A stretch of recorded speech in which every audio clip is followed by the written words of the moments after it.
X həqiqi ədədinin istənilən qiymətində funksiya qiymətini hesablayan alqoritmin blok sxemini tərtib edin.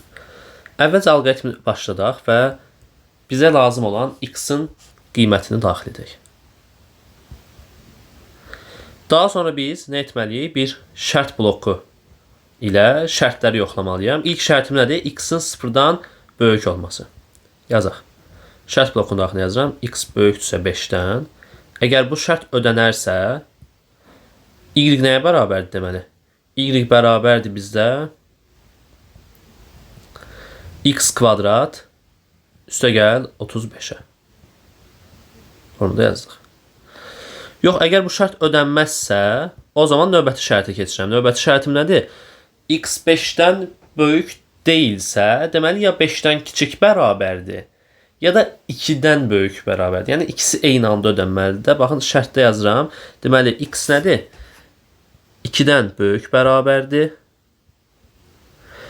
X-dan böyük deyilsə, zaten X-dan kiçik bərabər, 5-dən kiçik bərabərdir. Amma olsun yazaq. Bunu yazaq şərt daxilində. Baxın, belə bir şərtim yaranır. Hər qoluna getdikdə, yəni şərt ödəndikdə Y-in qiyməti nəyə bərabər olur? Y-in qiyməti bərabər olur X böl 2 üstəgəl 3 vur X-ə bərabər olur. Əgər bu şərt də ödənməsə, yəni bu şərt də yox desək, bu səfər artıq bizim tək halımız qalır. Nəyə görə? X 5-dən böyük deyil, X 2-dən böyük deyil. Onun deməli X nədir? 2-dən kiçikdir də.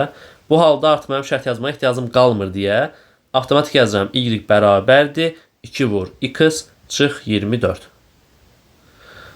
Bu halda yazıram və bununla da alqoritm bitir. Hamısını bir dənə gətirib son bloku ilə birləşdirirəm.